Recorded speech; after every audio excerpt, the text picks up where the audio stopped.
Buenos días, les doy la bienvenida en nombre de historiadores del Fondo de la Legua. Espero que disfruten de esta jornada. En principio voy a empezar por los agradecimientos. Tenemos mucho que agradecer. Esta jornada ha sido posible gracias al trabajo de mucha gente. Mi primer agradecimiento va a las adhesiones que hemos recibido de las juntas, de los historiadores, de los aficionados a la historia. En segundo lugar, va a ir un especial saludo al Honorable Consejo Deliberante de San Isidro, que declaró nuestra jornada de interés municipal. Luego voy a agradecer a los expositores por el doble esfuerzo que han realizado. Por un lado, investigar, realizar las ponencias, escribirlas, prepararse para la exposición y además grabarlas. Estas grabaciones son las que dan contenido a esta jornada que vamos a disfrutar hoy, y les reconozco todo el esfuerzo, se lo reconocemos desde Historiadores del Fondo de la Legua y les agradecemos profundamente. Bueno, luego agradecer desde ya a todos los que nos están acompañando en este momento. Y bueno, ahora quería hacer un par de comentarios de índole práctico. Ustedes van a disponer a la derecha de la pantalla de un chat para poder hacer preguntas, comentarios, dudas que les surjan. Pueden colocar su mail, así se puede generar un contacto con los expositores que van a contestar, quizás en forma inmediata o quizás en forma postergada, pero serán contestadas todas las inquietudes. Por otro lado, quienes requieran un certificado de asistencia lo pueden solicitar por el mismo espacio en el mail en el chat, perdón, de la jornada, colocando su mail. Bueno, ahora paso a comentarles cómo está organizada esta jornada. Esta jornada consta de dos bloques, uno por la mañana, que es en el cual nos encontramos en este momento, que va a constar de dos partes.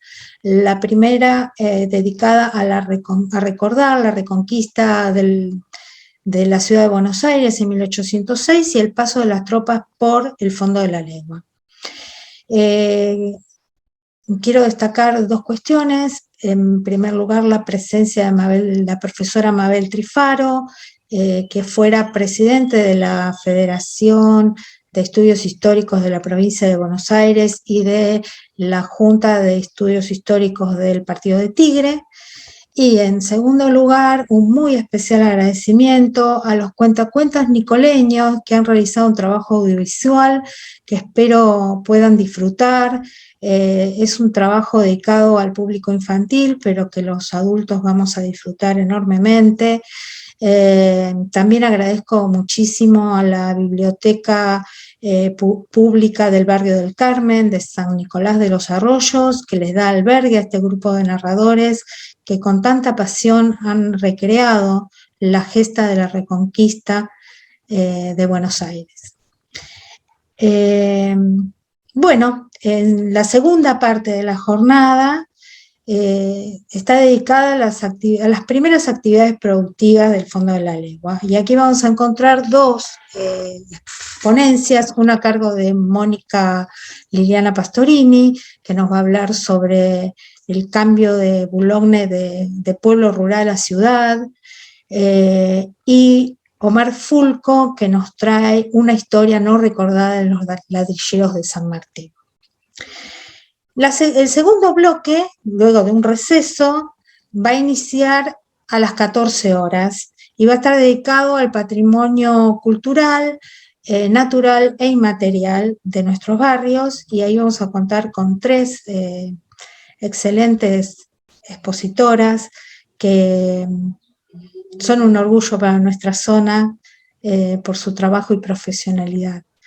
Tenemos a Adriana Ortolani, Graciela Blanco y Graciela Rebollar, que se inicia en esta cuestión de las presentaciones en los círculos de historia, trayéndonos una temática sobre la música popular. Bueno, por último quiero agradecer a Miguel Mateu, que me ha prestado su atelier por un inconveniente que he tenido. Es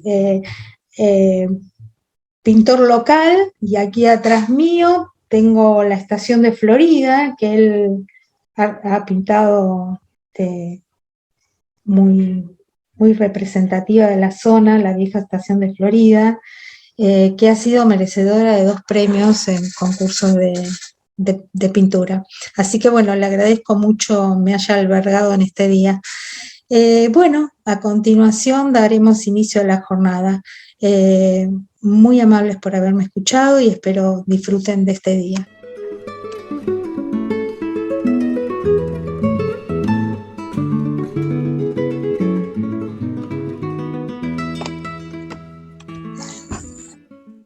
Bueno, aquí nuevamente con ustedes, en esta ocasión para compartir un breve homenaje al Instituto de Investigaciones Históricas del Fondo de la Legua, fundado el 24 de junio de 1967, cuando los actuales historiadores del Fondo de la Legua decidimos formalizarnos. Sabíamos de la existencia de este grupo, pero no demasiado. Sabíamos de su actuación, pero no teníamos demasiado registro de quién eran sus integrantes, ni cuáles habían sido sus acciones, salvo alguna que otro breve detalle. Bueno, hemos tratado de ampliar la información y es lo que vamos a compartir en estos momentos. ¿Quiénes eran los integrantes del Instituto de Investigaciones Históricas del Fondo de la Legua? Bueno, en principio vemos que el fundador, el armador de este grupo fue Antonio Barciela. Su intención fue reunir a descendientes de los protagonistas de la gesta de la Reconquista, y acá podemos encontrar a algunos apellidos como Márquez, como Trelles. Encontramos a Hjalmar Eduardo Gamalson, que es descendiente de Juan Martín de Porredón, a su vez historiador. Encontramos 2 historiadores más, como Arturo Ernesto García y Ramón Miranda, y encontramos algunos apellidos conocidos en la zona, como los Abriata, Yarmeleri, Lagomarsino, Angeleri, el mismo Barciela, y seguramente habrá muchos más que no hemos identificado hasta el momento. Aquí encontramos una foto del año 1968, a un año de la formalización de este grupo, en la chacra de los Márquez. No se llega a ver, pero muy bien, pero en el pecho cada uno de ellos tenía las medidas, que son las cintas celestes y blancas, que llevaban las tropas de cuando reconquistaron Buenos Aires. Una de las metas de este grupo fue lograr la declaratoria como monumento histórico nacional de la Chacra de los Márquez, algo que no ocurrió por motivos que no vamos a detallar en estos momentos, pero en el camino de lograr ese objetivo, pudieron difundir detalles históricos de los sucesos ocurridos en 1806, en Boulogne y en la zona del Fondo de la Legua.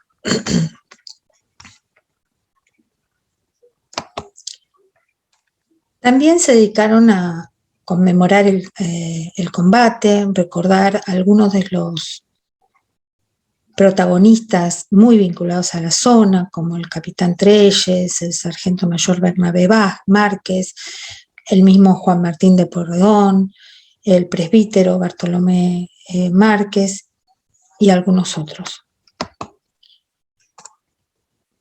También tuvieron una actividad muy importante en relación a las actividades de la sociedad de fomento, a las asociaciones barriales. Participaron de cuanta actividad social se realizara en los barrios y establecieron sólidos vínculos con centros tradicionalistas. Aquí en la foto vemos los vemos a Barciela en primer término, acompañado de integrantes de la agrupación tradicionalista El Lazo, y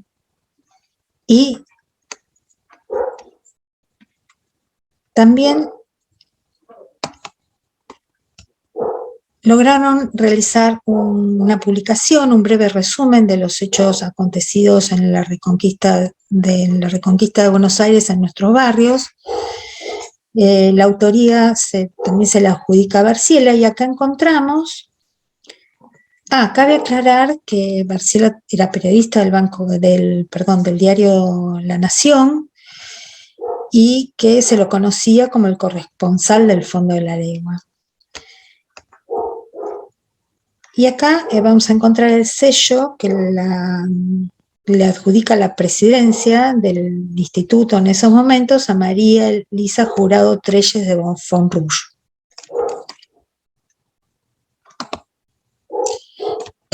La actuación más destacada de este grupo se dio durante la década del 70.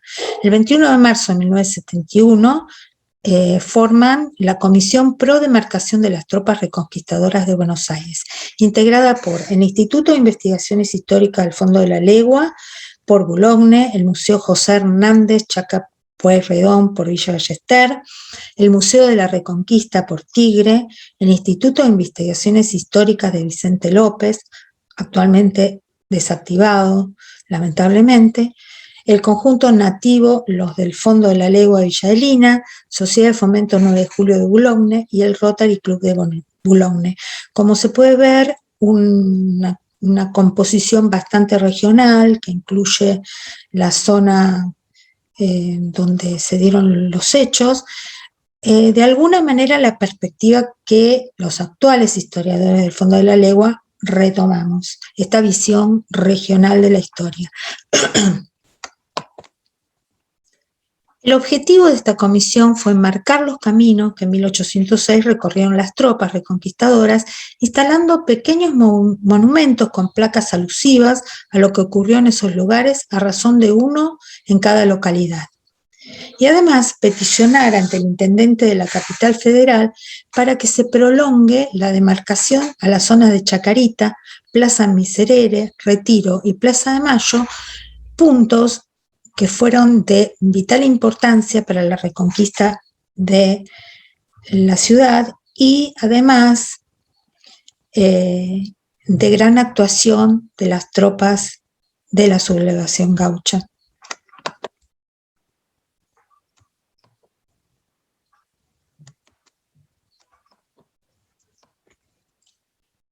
Bueno, aquí vemos que un pequeño mapa que realizó Alejandro Emilio Madoni, donde nos muestra, a pesar que no se ve muy bien, voy a tratar de mostrarles de alguna manera, estos puntos más alejados responden a puntos, centros de reclutamiento, de convocatoria, lugares donde se fueron reuniendo tropas convocados por Pueyrredón y que después marcharon para llegar todos a Luján. Y de Luján se trasladaron a la zona de San Martín en Pedriel, donde avisados las fuerzas invasoras de la presencia cercana a la capital de un número notable de combatientes, se acercan y dan combate, resultando las tropas al mando de Pueyrredón derrotadas en esa ocasión y se retiran hacia Boulogne, a la chacra de los Márquez, a la espera de las tropas de Liniers que desembarcaban en Tigre y pasando por San Isidro llegan a la chacra de Márquez, donde se juntan con las de Pueyrredón y avanzan por el camino del fondo de la legua hacia Capital Federal. Y acá vamos a encontrar el hito de Chacarita, el de Miserere y el de Retiro. No sabemos por qué razón no se colocó el hito en Plaza de Mayo. Esperamos algún día conocer el motivo. Bueno, aquí vemos el hito de la Argentina número 0, que se ubica en Luján. ¿Por qué en Luján? Porque fue el punto de concentración de toda la tropa que respondió al llamado, a la convocatoria de Juan Martín de Pueyrredón de sumarse a las fuerzas de Liniers para vencer al invasor. No vamos a detenernos en los 14 hitos, solo vamos a mencionar los que están más relacionados con nuestra zona. Sí, vamos a comentar que la estructura de los monumentos es aproximadamente es semejante. Algunos pueden ser en piedra, otros en ladrillo, pero todos constan de una placa de mármol y al lado una imagen de la Virgen con un breve texto al pie.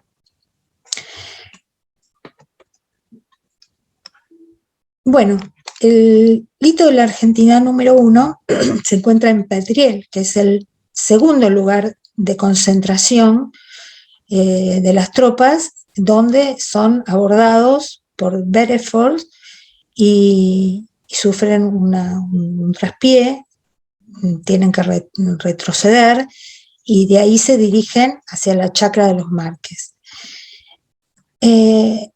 También es bueno comentar que en cada uno de estos hitos se menciona algo relacionado a lo ocurrido en ese lugar. En este caso, en este hito, vamos a ver que no se hace ninguna mención a la derrota y se hace mucho hincapié en que allí nacieron las fuerzas patriotas que marcharon hacia la Reconquista y que es el despertar patriota de los hijos del país. Se marca la importancia de toda esta gesta en los hechos que se sucedieron años más tarde y desembocaron en la independencia del país. Otro hito de importancia para la zona es el hito número 2 en San Isidro. Y este hito, ¿por qué es importante? Porque nos trae la voz de uno de los protagonistas de primera mano. O sea, de un registro de la época surge la voz del párroco y maestro de San Isidro, Bartolomé Márquez, arengando a los mozos de la zona a que tomen sus mejores caballos, sus armas, y lleguen a la chacra de los Marques en el fondo de la legua para ponerse a las órdenes de Pueyrredón. Y que el resto lo acompañe a ayudar al desembarco de las tropas de Liniers que llegan de Montevideo. ¿Por qué es importante esto? Porque nos trae justamente de la voz de un protagonista la importancia de la chacra de los Marques como lugar de convocatoria, como lugar de reunión de las tropas. Bueno, como no podía ser menos, otro hito de importancia es el de Boulogne, el que está ubicado justamente en la chacra de los Marques. Y en este hito se hace hincapié a la presencia de los gauchos de la sublevación de la campaña de las 40 leguas con el general Pueyrredón. Y para finalizar vamos a mostrar 3 hitos que se encuentran en el partido Vicente López y que marcan el avance de las tropas por el camino del fondo de la legua. Uno de estos hitos se encuentra en Carapachay, actualmente Munro por un cambio de límites, Florida y Villa Martelli.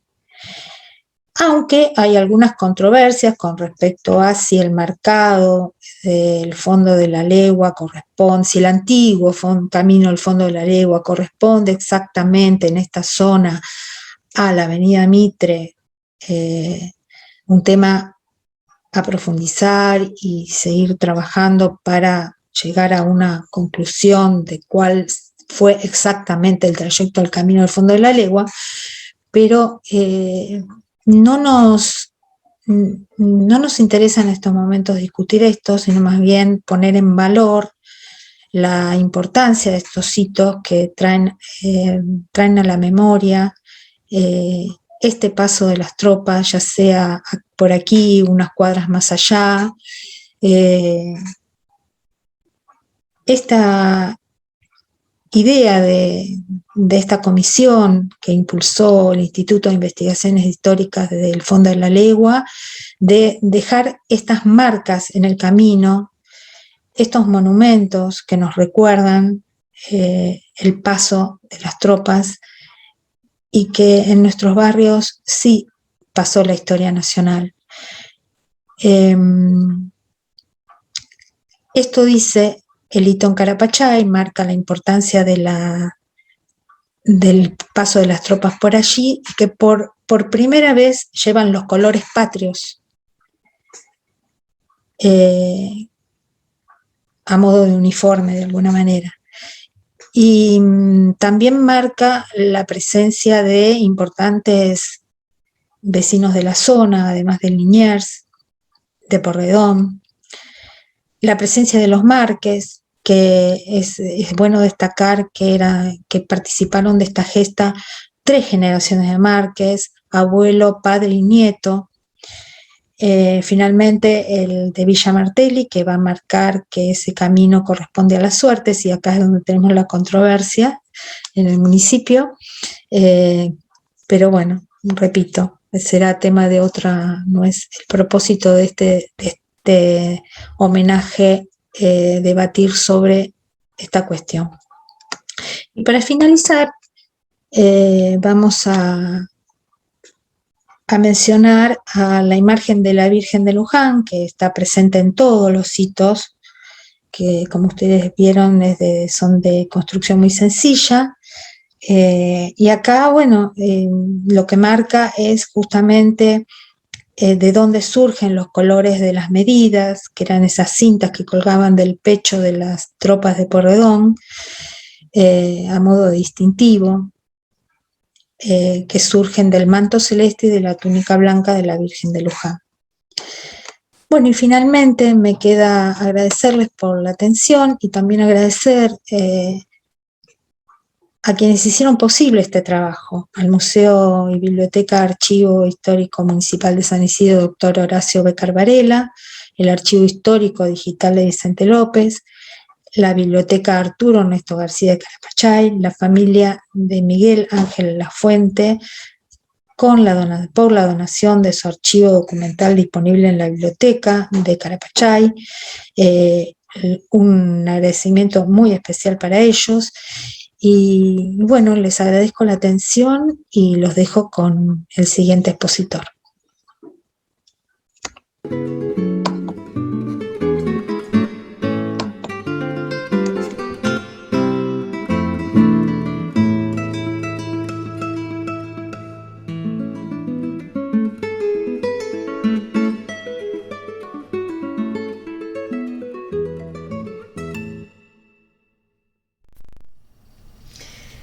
Hola, ¿qué tal? ¿Cómo les va? Bueno, por lo menos podemos vernos de alguna manera, no de la misma manera que lo hacíamos antes, que nos besábamos, nos abrazábamos, nos damos la mano, tomábamos un cafecito y charlábamos. Pero bueno, nos podemos ver y gracias a la Comisión de Fondo de la Lengua que nos permite por lo menos compartir y conversar, tener estos conversatorios, que podamos vernos, algunos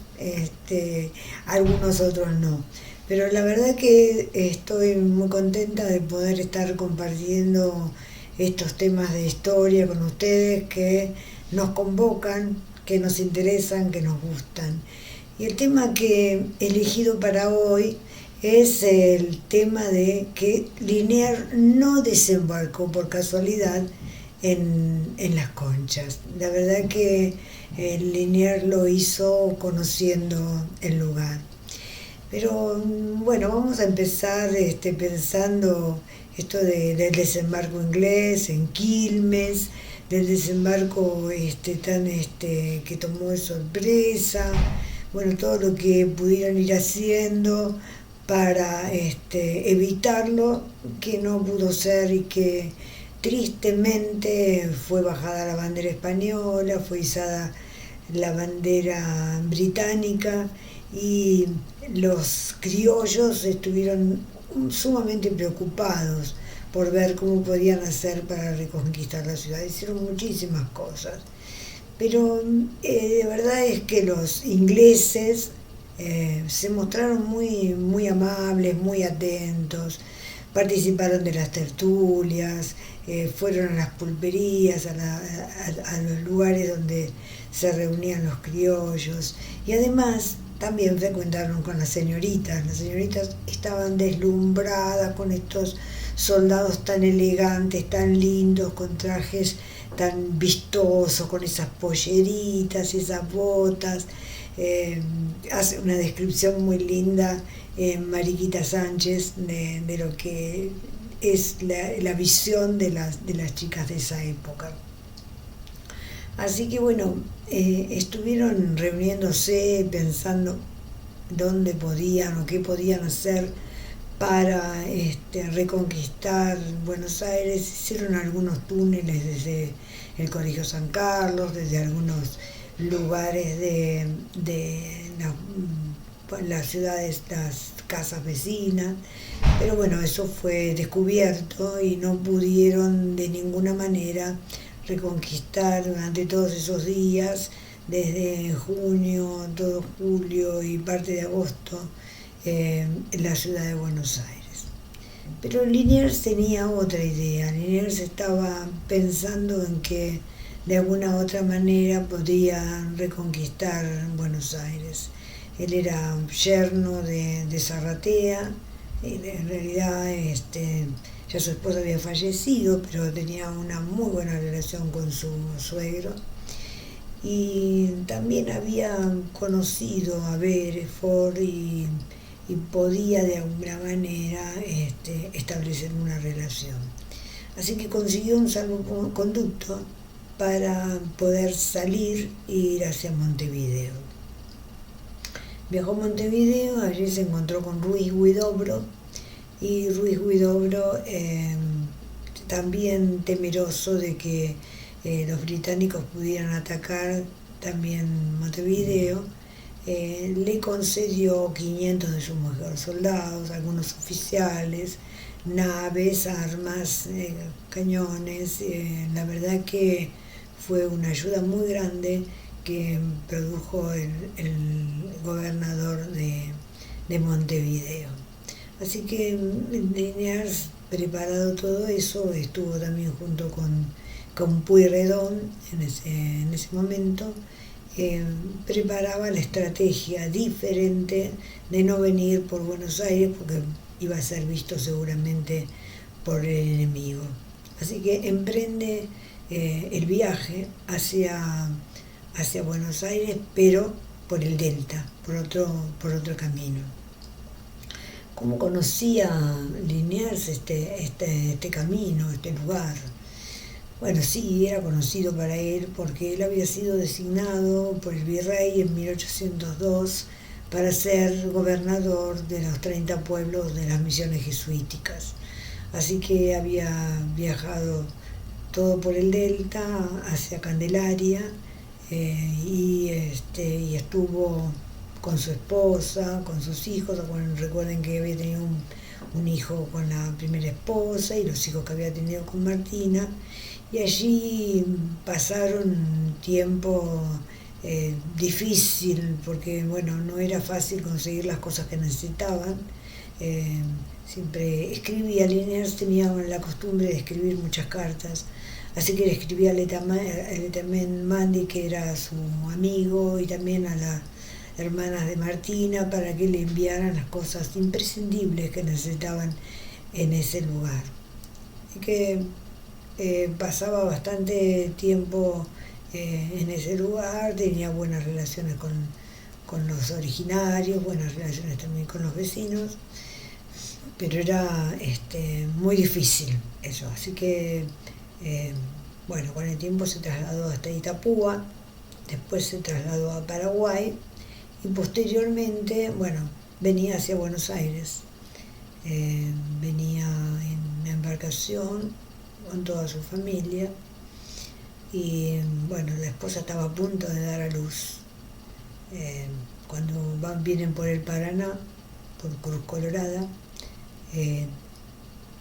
la señora va a dar a luz, Martina va a dar a luz, y en esos momentos fallece.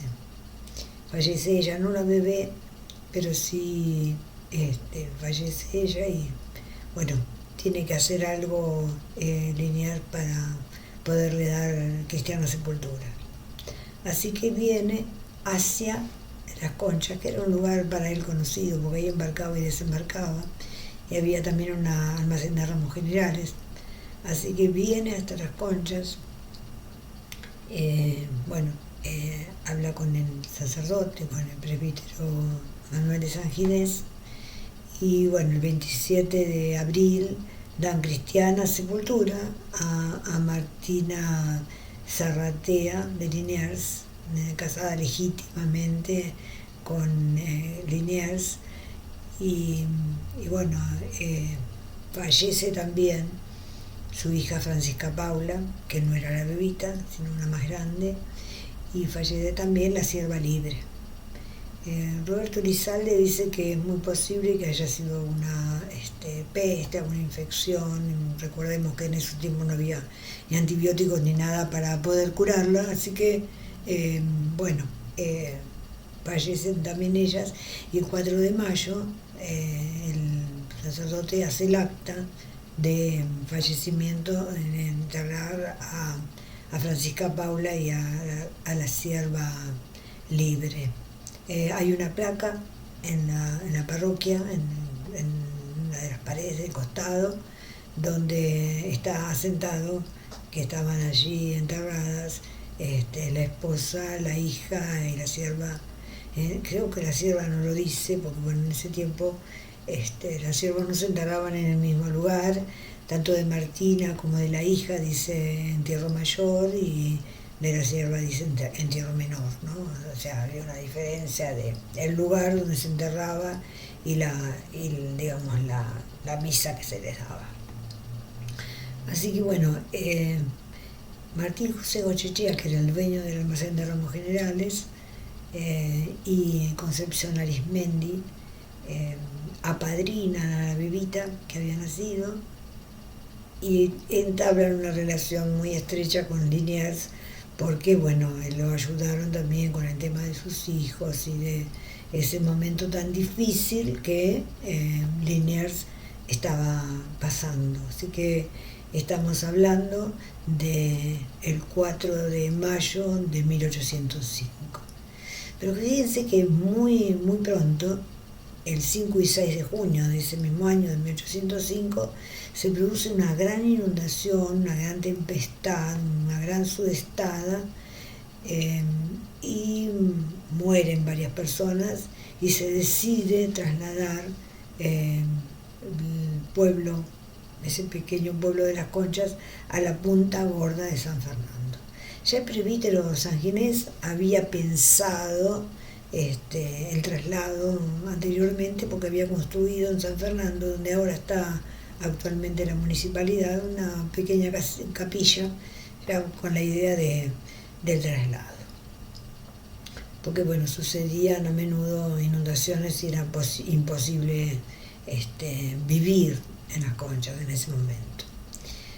Y Liniers en ese tiempo ya había sido trasladado, y el virrey decide el traslado, bueno, lo consulta con el cabildo, se asignan 3.000 pesos para el traslado, y se decide también enviar a alguna persona para que viera la posibilidad de construir un canal para desagote de las aguas. Ese canal posteriormente y con el tiempo va a ser el Canal San Fernando. ¿Y a quién manda el virrey? Manda a Eustaquio Giannini y a Santiago de Liniers, para reconocer el lugar, para conocer el lugar, para estudiar el lugar y para ver dónde se podía construir el canal. Por lo tanto, Liniers está conociendo, está recorriendo y está planificando junto con Eustaquio Giannini la construcción de este canal. Estamos hablando de 5 y 6 de junio, posteriormente al 5 y 6 de junio de 1805. Por lo tanto, hay un conocimiento de lugar, hay un conocimiento de personas, Martín José Goyechea, el presbítero sanginés, y también conoce a Carlos Belgrano, que era el comandante de puertos. Así que era un lugar para él bastante conocido.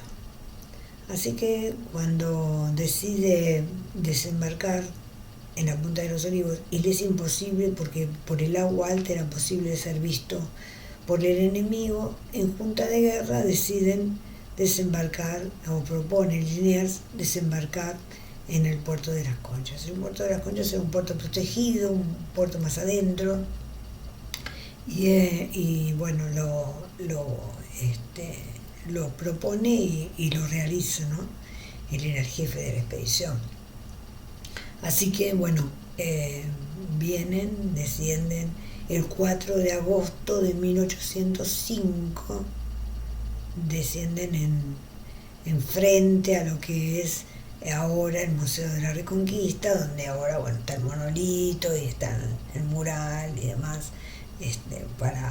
para mostrar dónde descendió Liniers. Desciende primero Liniers, las embarcaciones, después sus ayudantes, Viamonte y todos los soldados, y se encuentra con Goyechea. Supongo que debe haber sido un encuentro muy cordial, muy lindo, porque eran compadres y bueno, se habían visto también en distintas oportunidades, y eran los padrinos de la bebita.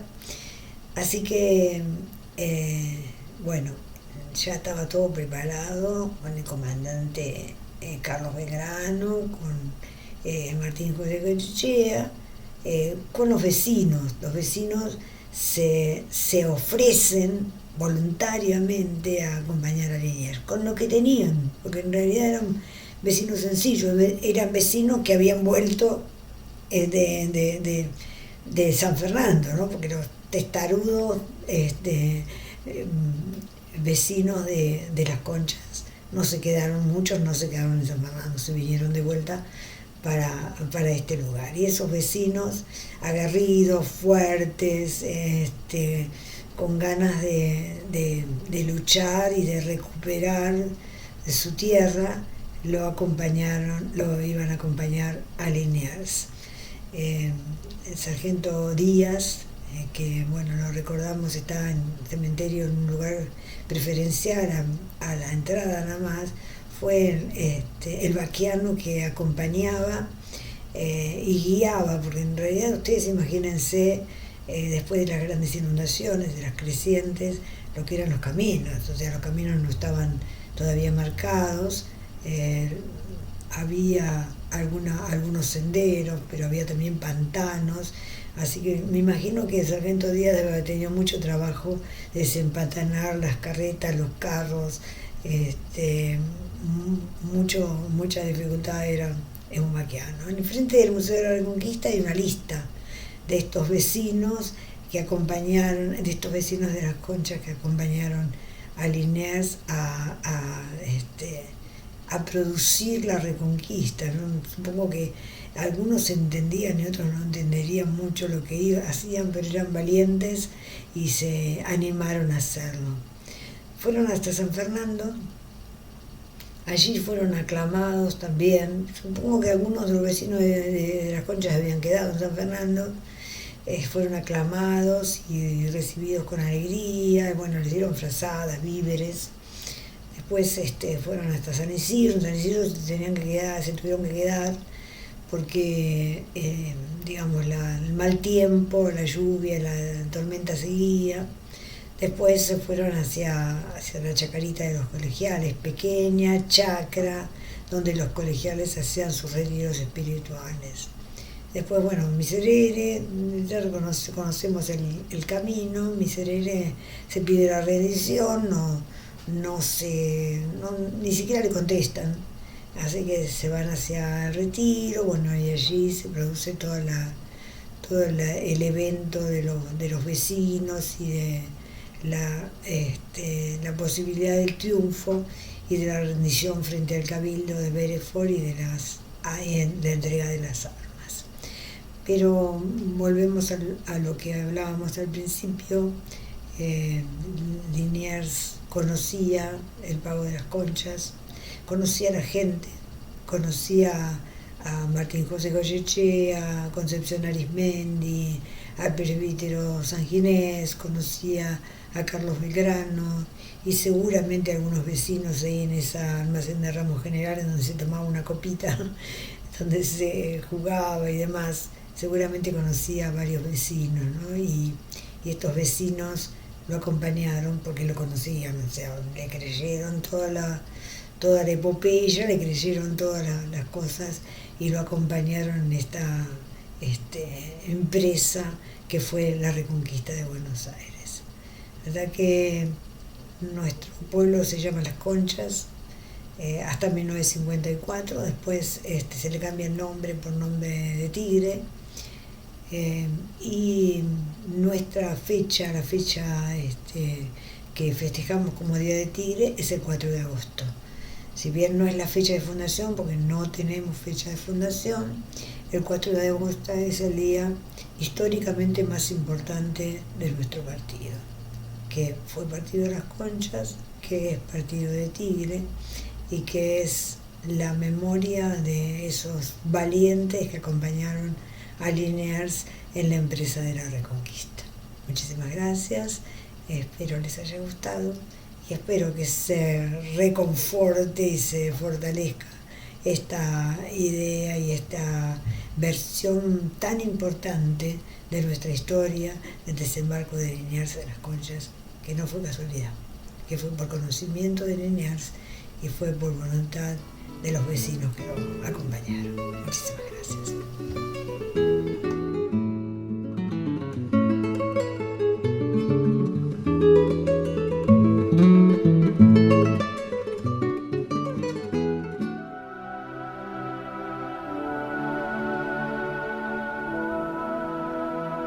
Esta historia es sobre el germen de la libertad.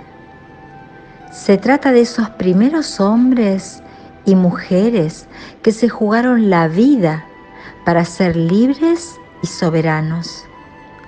Muchos pagaron un costo muy alto, su propia existencia, pero sentaron bases para que las generaciones venideras fueran libres de toda opresión extranjera.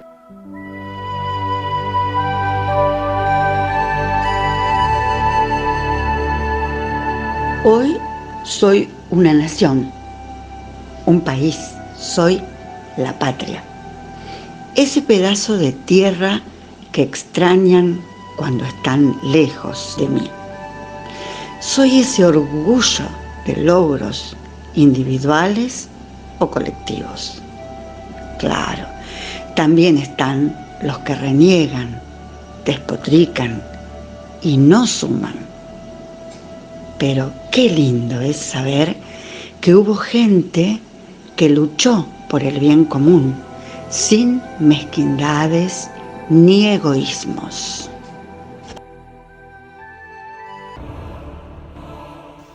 Faltaban 4 años para ser libres y soberanos, y 10 para ser completamente independientes.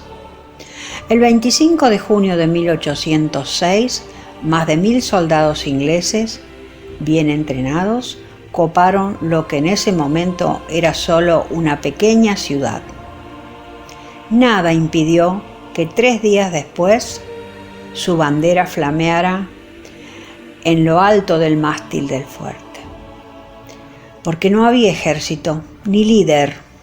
Sobremonte había escapado con su familia, llevándose buena parte de los caudales, dejando a un subalterno para que haga un trato con los ingleses. Trato que culminó en rendición.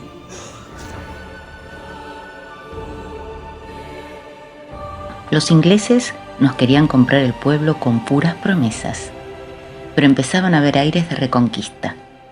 El virrey Sobremonte desde Córdoba trataba de organizar una fuerza para reconquistar Buenos Aires, donde ya habíamos otros con el mismo propósito. Algunos con ideas audaces, como querer convertir la ciudad en un campo minado. Otros, más razonables, buscaban otros métodos. Gran cantidad de paisanos nos pusimos a las órdenes del criollo Juan Martín de Pueyrredón, con más guapesa que entrenamiento y con escaso armamento. También algunos caciques de la zona ofrecieron su indiada para pelear contra los ingleses. Nos encontramos todos en Chacras del Perdriel. Se reunieron en ese lugar alrededor de 1000 hombres, pero fueron sorprendidos por tropas inglesas gracias a un espía que les había revelado la existencia del lugar y las intenciones de los paisanos. Son derrotados por la infantería inglesa al mando de Beresford. No obstante, ellos estaban decididos a echar a los ingleses. Santiago de Liniers en Montevideo logra reunir más de 1000 hombres y el 4 de agosto desembarcaron en el puerto que conocemos actualmente como El Tigre. Hacía varios días que llovía sin parar. El lugar se había convertido en un lodazal y los ingleses desistieron de ir a su encuentro a pelear cuerpo a cuerpo. Nosotros, al mando de Liniers, soportamos la dura inclemencia del crudo invierno de agosto y seguimos camino hacia Buenos Aires por ese río de lodo. Los pies se nos enterraban en el barro, el frío nos calaba los huesos, la lluvia nos mojaba hasta el alma, hasta que llegamos a San Isidro. Los que llegaron con Liniers, la compañía de granaderos del regimiento de dragones y un grupo de voluntarios siguieron a pie, porque los caballos fueron utilizados para tirar de la artillería. El resto de los pertrechos fueron llevados por bueyes donados por la familia Márquez.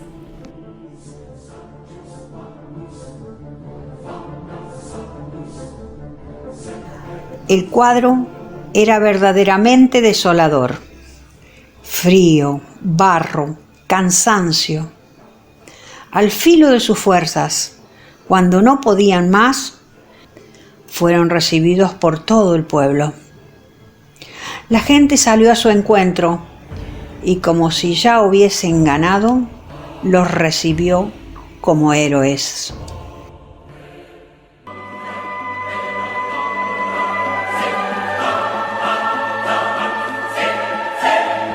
Es un orgullo recibirlos en nuestro humilde pueblo. Nos dijeron que soldados, indios y gauchos pasarían por acá para liberarnos de los ingleses y los estábamos esperando. Pasen, tómense algo caliente. Sabemos que a ustedes no les sobra nada, más bien que les falta, y lo comparten con nosotros. Gracias, gracias. Deje esa capa mojada y póngase mi poncho. Gracias, gracias. Esto es como un regalo del cielo. Vengan, vengan, que le tenemos comida caliente para que repongan fuerzas. Gracias, Señor. Gracias, muchas gracias. La victoria será nuestra. Estoy convencida. Con semejante muestra de entrega y coraje, no puede ser de otro modo. Y así, los soldados, la milicia, los gauchos, los indios, repusieron fuerzas y coraje. Comandados por Liniers y Pueyrredón, se reunieron en la chacra de los Márquez para avanzar por el camino del fondo de la legua y llegar a Buenos Aires. A lo largo del camino, se siguieron sumando gauchos, mujeres y hasta los niños para ir a pelear contra el invasor. Llegaron a los corrales de Miserere, donde hoy se encuentra el barrio del Once, y ahí acamparon. En ese recorrido se encuentran con José Gervasio Artigas y cientos de voluntarios más que se incorporan a las fuerzas de la Reconquista. Finalmente, tomaron un lugar estratégico llamado El Retiro y llegaron a la Plaza Mayor. Lograron dominar los principales accesos a los edificios que rodeaban la plaza. En ese momento llegó al lugar un jinete a galope tendido con su poncho rojo al viento. Era un joven de 21 años llamado Martín Miguel de Güemes, quien cabalgaba 30 horas sin detenerse, casi 400 kilómetros para traer un recado a Liniers de parte de Sobremonte. Este gaucho salteño casi no tuvo tiempo para descansar, porque le esperaba una nueva misión.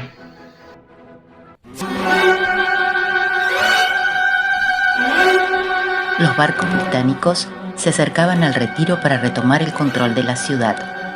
Las fuerzas criollas lograron poner fuera de combate a un par de barcos bien armados y con una tripulación de más de 100 soldados.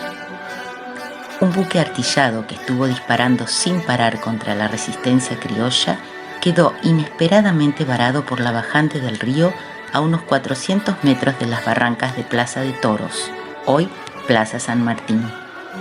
Liniers manda a Güemes con un parte de guerra para Pueyrredón. Usted, Güemes, que siempre anda bien montado, galope por la orilla de la Alameda, que ha de encontrar el Pueyrredón, y comuníquele la orden de avanzar soldado de caballería por la playa, hasta lo más cerca que se pueda de aquel barco que está encallado. Pueyrredón, al recibir el despacho, puso inmediatamente bajo el mando de Güemes la única tropa montada de que disponía, no más de 30 gauchos armados con lanzas, boleadoras, facones, sables y algunas armas de fuego. La orden solo implicaba aproximarse al buque, no a su abordaje. Güemes y la tropa a su mando no dudaron en descender las barrancas y zambullirse en el río en medio de la bruma. Fueron a la carga con las tacuaras en manos y el agua pegándole en el pecho a los caballos. Desde el barco inglés no podían dar crédito a lo que veían. Como si de centauros se tratara, veían aproximarse a los gauchos al abordaje con un coraje que nadie jamás había visto. Fue realmente una proeza, la de abordar un barco con caballos, subir y reducir a los espantados tripulantes que aún no podían creer la valentía y osadía de esos gauchos. Finalmente, en un breve pero reñido combate, los ingleses fueron doblegados por los gauchos al mando de Martín Miguel de Güemes. En tierra firme, los ingleses se vieron obligados a encerrarse en el fuerte porque no podían contener la furia con la que fueron atacados. Fue una batalla sin cuartel. Alrededor de 4.000 milicianos fueron ayudados por los habitantes de Buenos Aires en el traslado de armas y cañones. Avanzamos amparados por la neblina, evitando el fuego inglés. La caballería de voluntarios y la infantería dieron el golpe final. Unos huyeron y otros los tomamos prisioneros. Todos juntos echamos a los ingleses. Se me llenó el pecho de orgullo cuando vi a don Pueyrredón arrancar la bandera inglesa del mástil del fuerte.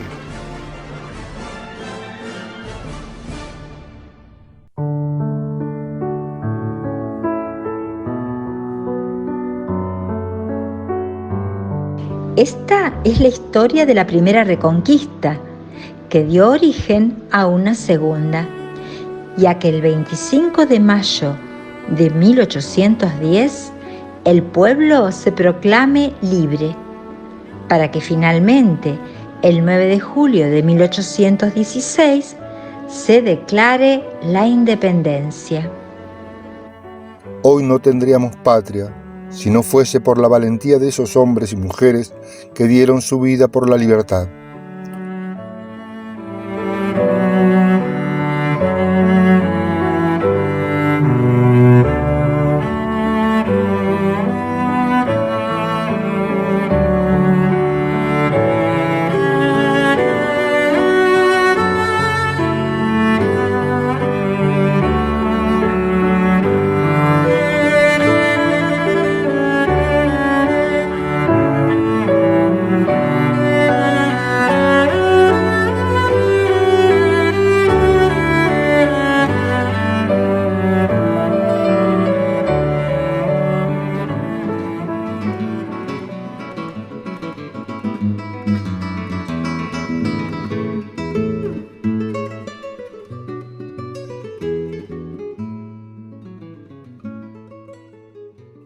Gracias a todos por estar allí.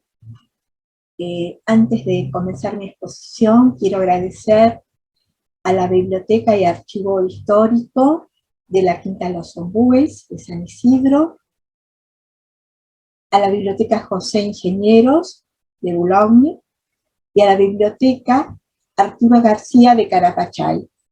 Gracias a estas tres bibliotecas es que pude realizar parte de mi trabajo. En 1900, Boulogne, toda la zona aledaña, era netamente rural. El gran cambio vino con el ferrocarril. El ferrocarril, primeramente, la primera estación ferroviaria que hubo en el ferrocarril fue la estación de Villa de Luna, en 1909. Pero ¿qué pasaba? Se habían hecho los galpones para los talleres del ferrocarril en una zona más cercana a lo que es la actual estación de Boulogne. Entonces, los ferroviarios pidieron a las autoridades del ferrocarril que hicieran en esa zona una estación. Y tal es así que consiguieron que en el año 1912 se inaugurara la estación Talleres, que después se llamará Boulogne-sur-Mer.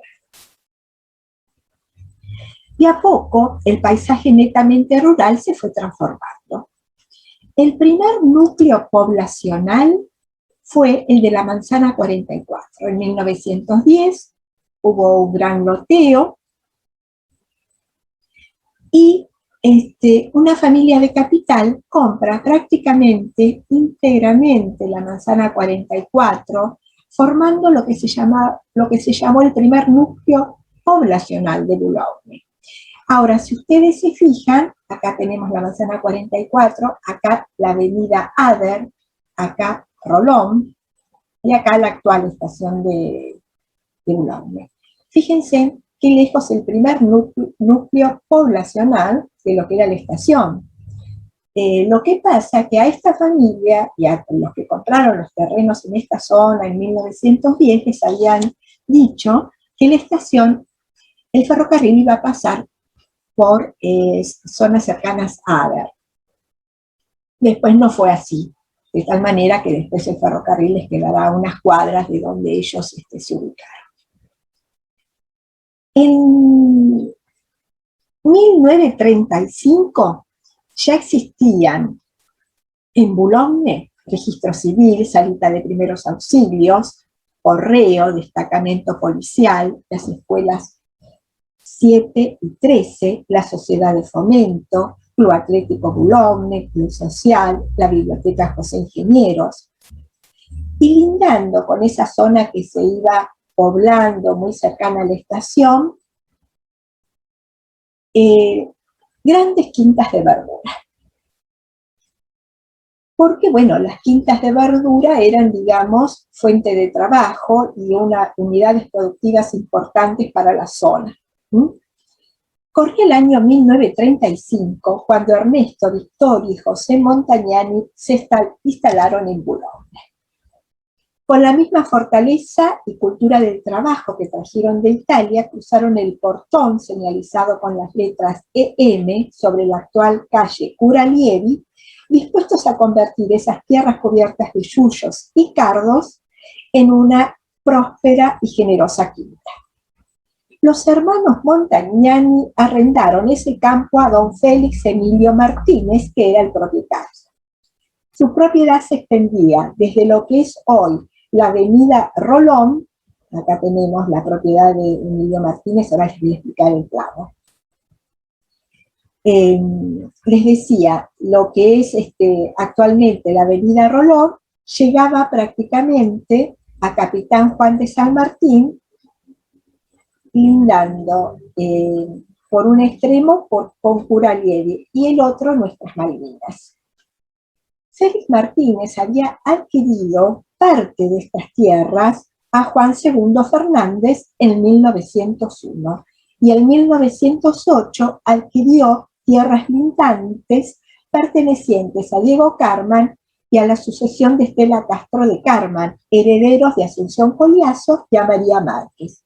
En total, sus tierras sumarían 346.582 metros cuadrados, alrededor de 2 cuadras de ancho por 15 de largo. Lindaba con la quinta de los Calandria, la quinta de Cuyen, acá tenemos la estación, esta es la actual avenida Rolón. La quinta de Cuyen era la quinta donde se reunían los paisanos, dando lugar a lo que sería luego la agrupación tradicionalista El Lazo. La quinta de Calandria era otra gran quinta de verduras. Las tierras estas de Avelino Rolón también eran arrendadas por otros quinteros. Y acá estaba la quinta de don Avelino Rolón, que luego va a ser Hogar Arenas. Los Montagnani eran de origen piamontés. Cuando llegaron de Italia se instalaron en La Plata, donde armaron su primera quinta de verduras.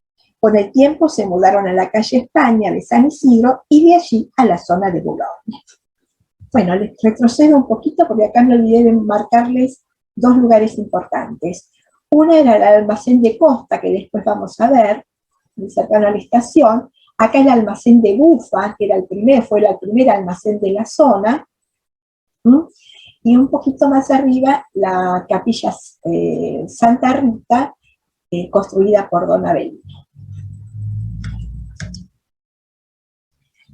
La quinta de los Montagnani sobre las tierras de Félix Martínez era muy productiva.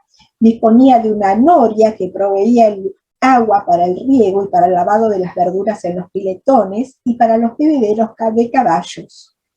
Y don Ernesto pasaba también agua a su vecino Quintero, que no tenía, digamos, suficiente agua para el riego, solo disponía de una bomba de mano para uso familiar, digamos, ¿no? Fíjense en que estas cosas eran muy comunes entre los quinteros, esto de ayudarse mutuamente. La esposa de don Ernesto era Carmen Mediaville.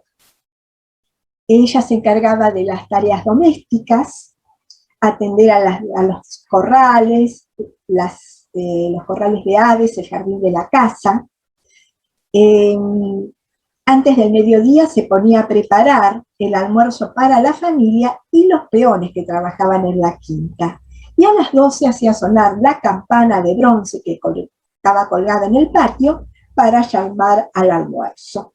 Doña Carmen Mediavilla y Ernesto tendrán 2 hijas, Elvira Esther y Carmen Irene. A la madrugada, con los carros cargados de verdura, los hombres iban al abasto para vender en ese mercado mayorista.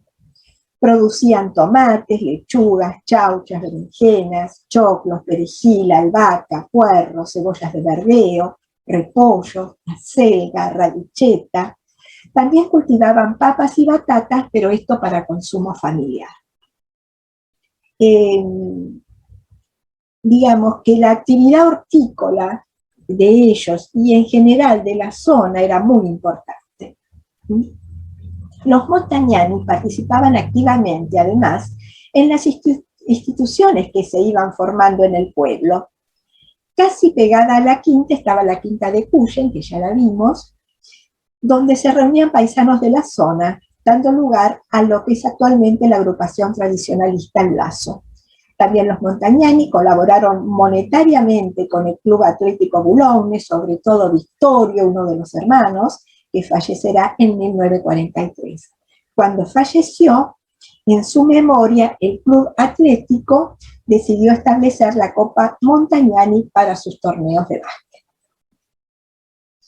El pueblo se iba formando. Ahora, ¿qué es lo que ocurría? Había mejoras que los vecinos esperaban que se realizasen. ¿Por qué? Por ejemplo, era difícil ubicar las casas, ubicar las calles por falta de carteles, y lo que se hacía era tomar referencias. Por ejemplo, acá tenemos un aviso del diario Ecos, que salió, semanario Ecos, perdón, que salió en Boulogne desde 1941 al 47, y en este aviso, como en otros, para ubicar el negocio se usaba una referencia. Este negocio Brisas del Plata vendía todo tipo de productos, y abajo de todo, no sé si alcanzan a leer, dice Avenida Uriburu, que era la actual Avenida Avelino Rolón, frente a la asistencia pública. O sea, se tomaba la referencia de la asistencia pública para ubicar este negocio. Y las casas, por un lado, las casas los negocios no tenían la numeración y las calles no tenían los carteles. Hicieron un intento de ubicar carteles, pero muy mal ubicados, de tal manera que se terminaron cayendo. Bueno, ese era el pedido de los vecinos, porque el pueblo iba creciendo. Y en cuanto a los negocios en sí, bueno, era muy diversificado. Todavía perduraban en 1945, de donde es este aviso, del año en que es este aviso, avisos que tenían que ver con la actividad rural. Por ejemplo, Brisas del Plata vendía hormiguicidas para agricultura y floricultura. Después había la herrería de Juan, que herraban caballos y arreglaban carros y carretas. Y había otros avisos que daban lugar a artículos asociados a los nuevos adelantos, como el de Juan Llanes, que vendía artículos para electricidad y tenía un anexo de radio y cine sonoro para alquilar.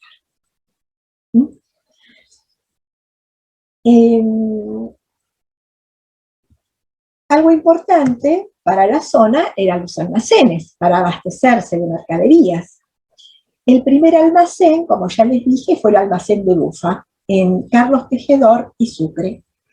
Y después se fueron sumando otros almacenes, por ejemplo, el almacén de Barrio Parque, que estaba en Serrano y Junín, un poco más alejado de la estación.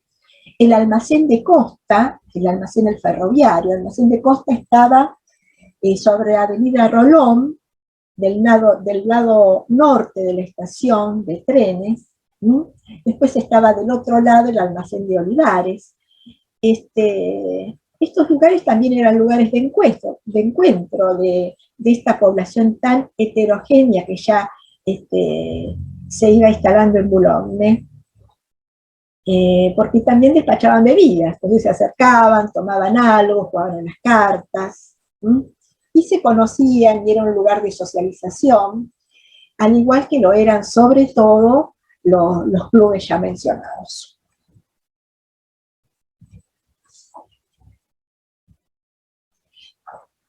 ¿Qué pasó en 1946? En 1946, después de las elecciones, asume la presidencia el coronel Juan Domingo Perón. Ese mismo año se decidió ubicar en la zona de Boulogne la dependencia militar que funcionaba desde siempre en la calle Pozos de Capital, el Arsenal Esteban de Luca. Para tal efecto, el gobierno nacional decide adquirir una serie de terrenos, entre ellos el de Félix Martínez. En total va a comprar lotes a Félix Martínez y a otros propietarios, llegando a 668.890 metros cuadrados. Y lugar que se destinaría, digamos, a ese arsenal. Vemos un plano de 1950 donde ya se establece, figura esa zona como Ministerio de Guerra, Arsenal Esteban de Luca. El gobierno gastó 15 millones de pesos para expropiar estas tierras. ¿Qué pasó con don Ernesto? Bueno, en el 43 estaba Ernesto y el hermano José, porque en el 43 dijimos que había fallecido el otro hermano, Victorio. Las tierras que él cultivaba, ¿qué iba a pasar con su quinta, con su gran quinta? Bueno, en realidad nunca se mudó de allí. ¿Por qué?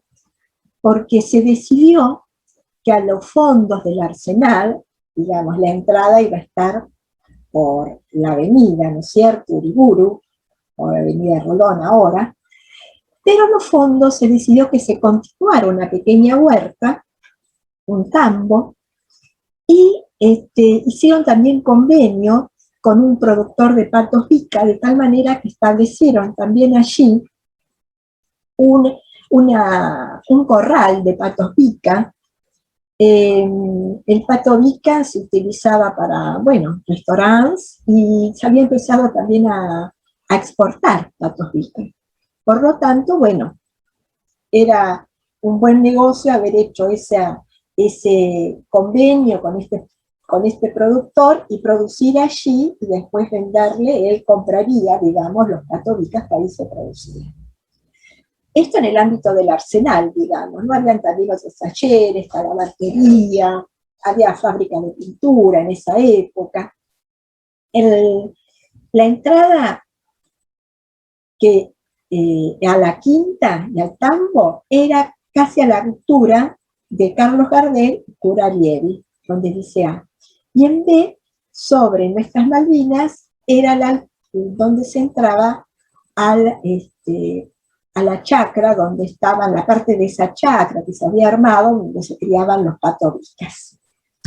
Acá vemos el criadero de patos, que la estructura queda en la actualidad. Les vuelvo a repetir, nuestras Malvinas Casilaines, una estructura que albergaba el alimento, las incubadoras, y de la que también participaban los soldados en esta actividad, ¿no? Y estaba a cargo, el criadero de patos picas estaba a cargo de Faustino Bianchi, que era personal civil en el Arsenal, que luego se va a casar con Elvira, una de las hijas de don Ernesto. Acá tenemos la foto de don Faustino Bianchi y Elvira. En 1964 se inauguró formalmente el Arsenal 601 Esteban de Luca, y ese mismo año, el 13 de agosto, Boulogne-sur-Mer fue declarada ciudad. Ahora, vamos a ubicarnos en esa fecha, ¿no? 1964. Sí, Boulogne ya era una ciudad, había crecido muchísimo la población, los negocios, inclusive se habían asentado en la zona grandes fábricas, y todavía existían 3 quintas de verdura. Una, la quinta de los Ottonelli. La quinta de los Ottonelli estaba en Tames, casi Panamericana. Yo diría, a ver si quieren, entre Tames, entre el fondo de la Legua y Panamericana. Acá tenemos la foto de don Nicolás Ottonelli en la fecha de su cumpleaños, que le habían hecho una torta habían hecho el diseño de la casa de la quinta en esa torta. La otra quinta importante que estaba en esa época cuando se declara ciudad de Boulogne era la de los Arriatas, parte en Villa de Lina y parte en Boulogne. Más o menos para ubicarlos, Colombre, Gerval, Tames y Miguel Canet. Muy importante esta quinta. Y la otra quinta era de Miguel Carlos Pastorini, en tierras de Alicia Bufa. Para ubicarlos, la calle Santa Rita, más o menos entre Darragaira y Serrano. Era la más, era en segundo lugar, digamos, la más chica era la de los Ottonelli, la segunda era la de Pastorini, y la tercera, la de los Arriata, que realmente era una quinta muy importante. ¿Qué pasó con estas quintas, no? Bueno, los quinteros se volvieron, los quinteros que fundaron estas quintas, digamos, se venían grandes, ya no podían trabajar la tierra, y los hijos es como que preferían volcarse a otro tipo de actividades, ya sea el comercio, ya sea insertarse en el ferrocarril, ya sea insertarse en alguna fábrica, de tal manera que estas quintas se fueron cerrando. Por ejemplo, en la zona de Boulogne, Villa de Lina, estaba la fábrica de los Adur, Cataño, Di Paolo, Padilla. Inclusive algunos habitantes de Boulogne que habían estado en estas quintas trabajando, se fueron, por ejemplo, a Standard Electric de San Isidro a trabajar. Y bueno, con el tiempo la actividad hortícola en la zona desapareció totalmente. La primera cerrarse fue la de los Ottonelli, la segunda fue la de los Arriata, y la última quinta que existió en San Isidro es la de Carlos Pastorini, que se cerró en 1988.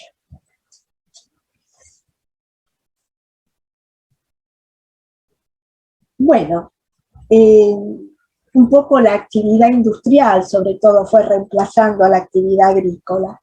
Luego vendrá un periodo de crisis que llevará al cierre de las fábricas mencionadas, pero esto será tema para otra jornada.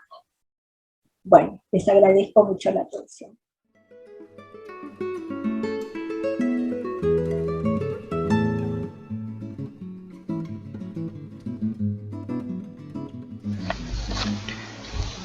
Un gusto participar en una nueva jornada, en este caso la segunda, organizada por la Asociación Historiadores del Fondo de la Legua. El tema a tratar será Los ladrilleros de San Martín, una historia poco recordada. En el trabajo se realizó una reseña de unos hechos que constituyen el proceso que fue conocido como el caso de los ladrilleros de San Martín.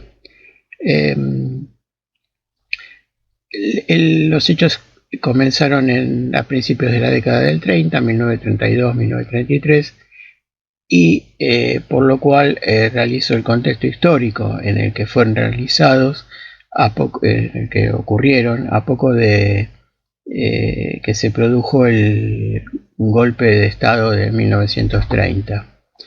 Bien, en el principio del trabajo, dada la zona en que comenzaron estos sucesos, que se dieron estos sucesos, que es la zona de Villa Diel, hoy Villa Maipú, y Villa Martelli por el lado de Vicente López.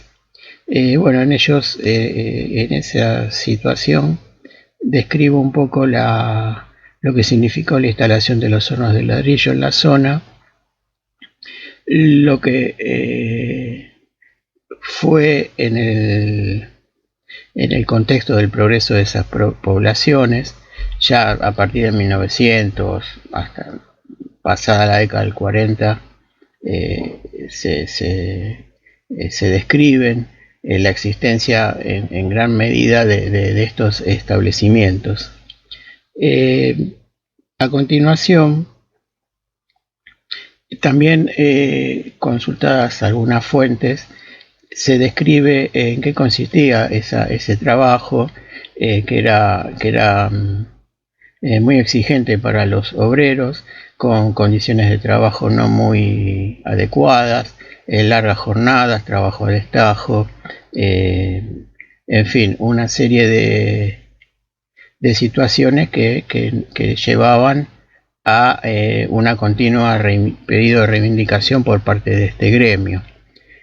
Dado que el tema de nuestra exposición es que estos ladrilleros eran obreros anarquistas, hago una breve semblanza de la situación y la actuación de los anarquistas en San Martín, en el municipio de San Martín, que se podrían remontar alrededor de 1900, entre 1900 y 1910, con la creación de las primeras asociaciones. Los panaderos, los ladrilleros tenían una extensa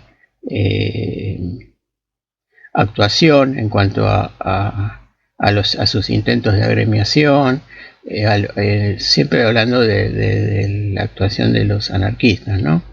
En el caso de los ladrilleros, en 1929 se crea una asociación. No es que antes no hubiera habido del lado de los anarquistas, pero esta de 1929, que era la Sociedad de Obreros Ladrilleros, que tenía relación directa con la FORA, que era la Federación Obrera Regional Argentina, una especie de CGT que reunía a muchos gremios, fundada en 1901, y bueno, tuvo una vasta actuación que no me explayo mucho sobre ella, pero la menciono para darle un contexto a estos sucesos, ¿no? Bien, en el 1929 se crea la sociedad. Ya en 1932, no pasó lo duro de lo que fue el golpe del 30, pero pero fue una situación muy complicada para los anarquistas, y lo más duro fue la gestión de Uriburu, ya que hubo 18 meses de estado de sitio, y bueno, a partir de 1932, con con Justo en el poder,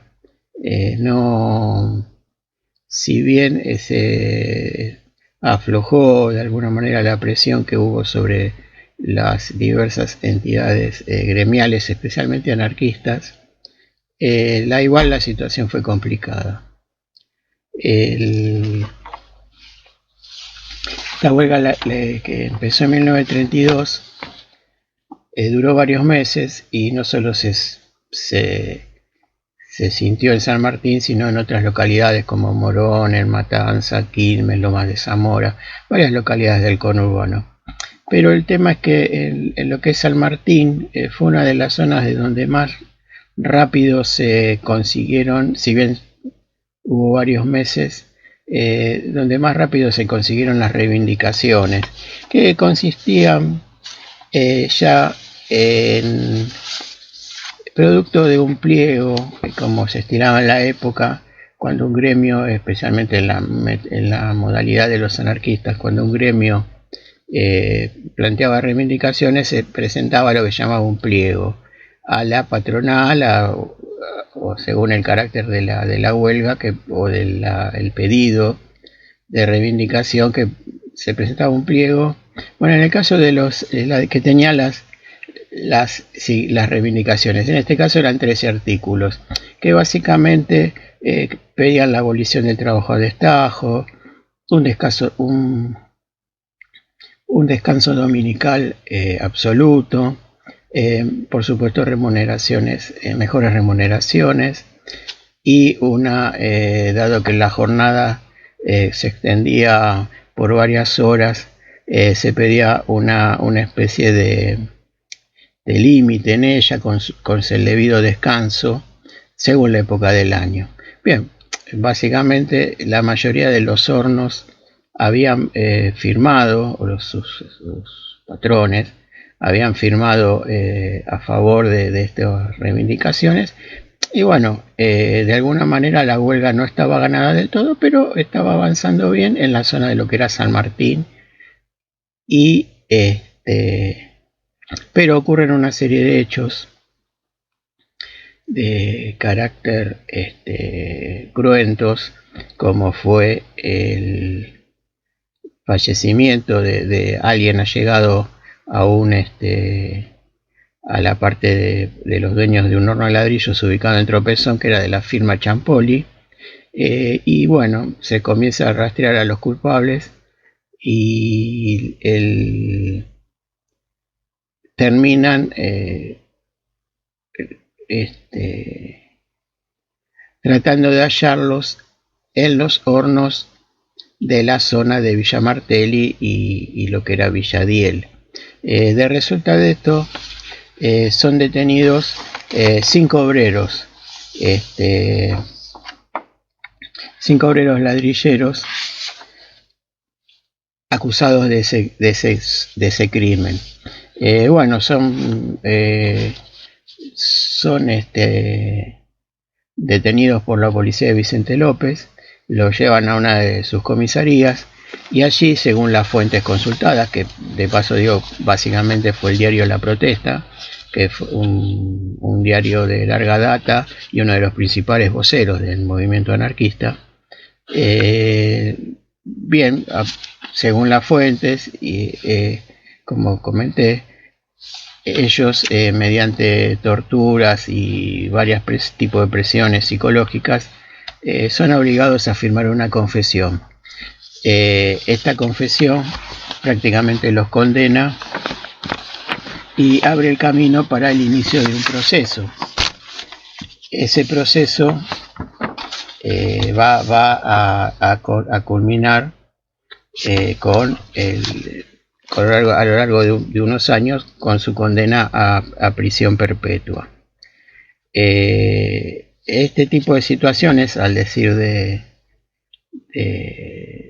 varios historiadores, no solo en La Protesta, era algo usual en esos años. Durante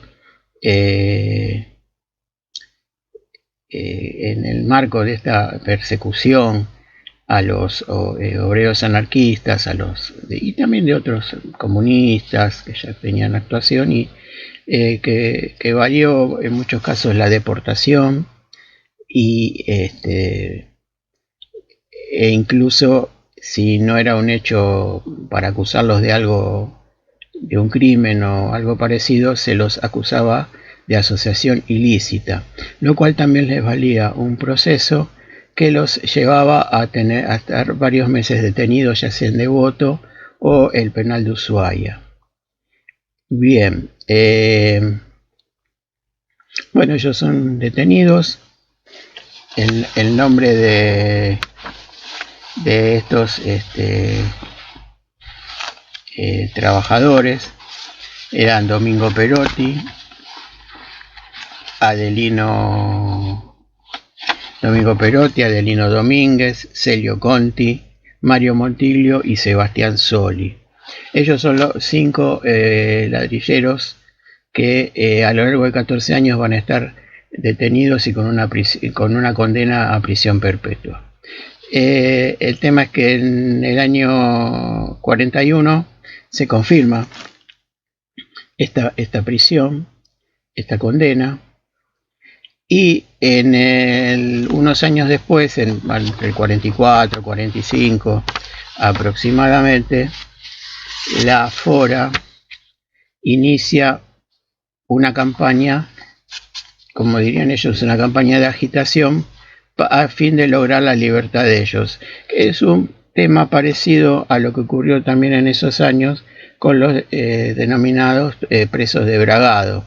Los presos de Bragado, como se conoció el caso, que hay también profusa bibliografía, ocurrió en julio de 1931, que consistió en un atentado a la casa con un explosivo en la casa de un caudillo conservador de esa ciudad de Bragado, llamado José Blanch. Bueno, estalló el artefacto, fallecieron 2 familiares del político y bueno, detuvieron a 5 anarquistas, de los cuales los que quedaron más comprometidos fueron Pascual Boto, Reclus de Diago y Santiago Mainini, quienes fueron también condenados a prisión perpetua. También la FORA y especialmente todo el movimiento anarquista organizó a través de mítines y diversas actividades una campaña para la liberación de ellos, convencido obviamente de su inocencia, como se comprobó muchos años después. El tema es que en 1942 el gobernador bonaerense Rodolfo Moreno los indulta. Bueno, en el caso de los ladrilleros de San Martín se inicia una campaña similar. La FORA, ya en una etapa que ya no era lo mismo que fue hasta la década del 30, pero todavía mantenía varios sindicatos agremiados y mantenía cierto prestigio que en la conciencia de la opinión pública, especialmente de los trabajadores, todavía se mantenía. Bueno, ellos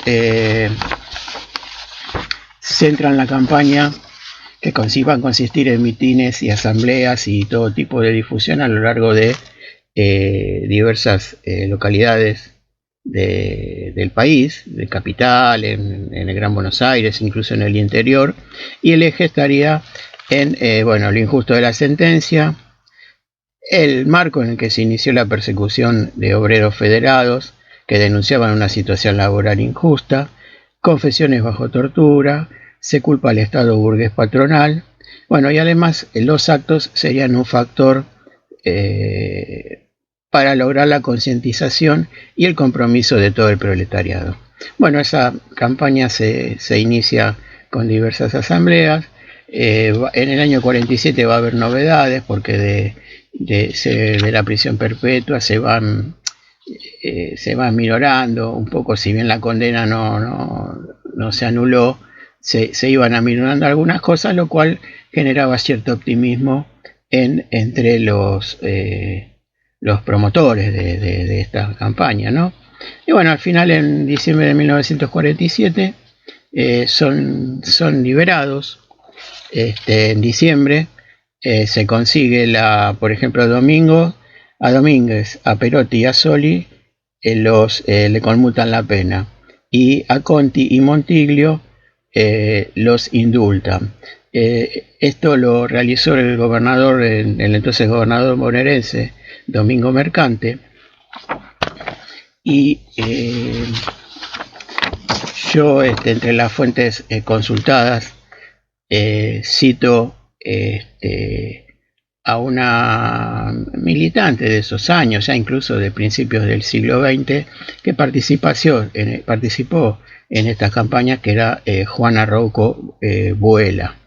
Ella dice que escribió sus memorias en 1964 y dice que esta campaña tomó grandes proporciones. Yo tomé parte en esa campaña y de varias conferencias, una en Galicia y Rivadavia del barrio Piñeiro, eso es en Avellaneda, donde también habló la compañera Angélica Treza y varios compañeros. También formé parte en el mitin que se hizo en La Plata, en la Plaza San Martín, donde fue muchísima gente que acudió a esa llamada de solidaridad con los presos, y en muchísimas conferencias. Fui a varios puntos del interior de la República, donde pidieron mi colaboración y donde se hicieron eco de esta campaña como la de los presos de Bragado, a los que se arrancó también de la cárcel. Bueno, este testimonio también nos habla de la dimensión que tomó esto. No fue como de los presos de Bragado en cuanto a su magnitud, pero tuvo cierta resonancia. Y bueno, yo me permití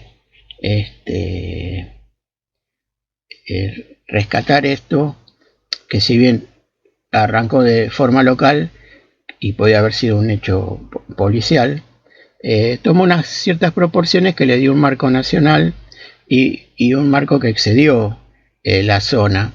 Y además me parece importante por el hecho de que no hay mucho testimonio. Hay testimonios de estos sucesos en lo que es la historia del movimiento obrero, especialmente del anarquismo, pero no hay mucho en lo que se refiere a la historia local. Yo por lo menos los libros que consulté, que si bien habla de los hornos de ladrillo y su importancia, por ejemplo Baric en lo que hace a Villa Maipú, o Pane en lo que hace a Villa Martelli, toda esta serie de sucesos no se relatan. Eso por un lado. Después, como otro dato interesante, me pareció ver qué quedó de esto en la actualidad, qué se recuerda o qué podemos señalar en los años recientes, ¿no? De todas maneras, cito algo de la protesta de 1957, o sea, 10 años después de los sucesos. Allí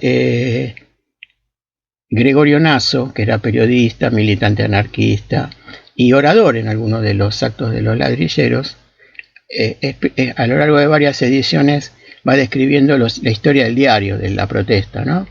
Y en un parrafito se refiere a lo que fue los sucesos que pasaron por las páginas del periódico anarquista, y dice que otro de los procesos que se incoan contra la Fora, el conocido por los ladrilleros de San Martín, originó la última de las campañas públicas y populares de estos últimos años. Como consecuencia de esta agitación, la Fora logra la libertad de los obreros ladrilleros Perotti, Conti, Montiglio, Domínguez y Soli, condenados a reclusión perpetua en 1947. O sea, la liberación es en 1947, luego de sufrir una prisión en Sierra Chica de 14 años. Bueno, hasta que Domingo Mercante les conmuta la pena. Otro hecho que ocurre más en nuestra época es que hubo en San Martín, ya digamos en una etapa tardía de su momento histórico, una sociedad de resistencia de oficios varios, que estaba ubicada en la calle Cuba, 34 al 3400, entre Mitre y Bolívar de Villa Ballester. Allí, esta sociedad crea una biblioteca a la cual denomina Ladrilleros de San Martín, y me pareció, ya no está más, duró poco tiempo, pero me parece importante rescatar el dato por el hecho de que alguien, de alguna manera, si bien dentro del movimiento anarquista, tomó este hecho como para denominar o hacer una especie de tributo a estos sucesos, ¿no? Y por último, en 2018, los vecinos de Villa Martelli fueron convocados por la Municipalidad de Vicente López para elegir los íconos del barrio. Se realizaron varias reuniones, conferencias, etc. Y entre ellos están los siguientes, ¿no? Son el periódico El Marteliano, la parroquia Nuestra Señora de Fátima, el Círculo de Ajedrez, la Línea 67 y los Hornos de Ladrillo, que si bien no remontan al tema del movimiento específico de los anarquistas, sí recuerdan esa actividad como algo importante en la zona. Bien, así en esta breve exposición me quería referir a mi trabajo, a estos sucesos y también rescatar algo que quizás no es una temática muy habitual en las historias zonales, no solo de San Martín, sino de varios municipios. Y bueno, pero más que nada el gusto de... Queda expresar nada más que el gusto de haber nuevamente participado en la jornada de la Asociación de Historiadores del Fondo de la Legua. Y bueno, un saludo para todos y bueno, muchas gracias.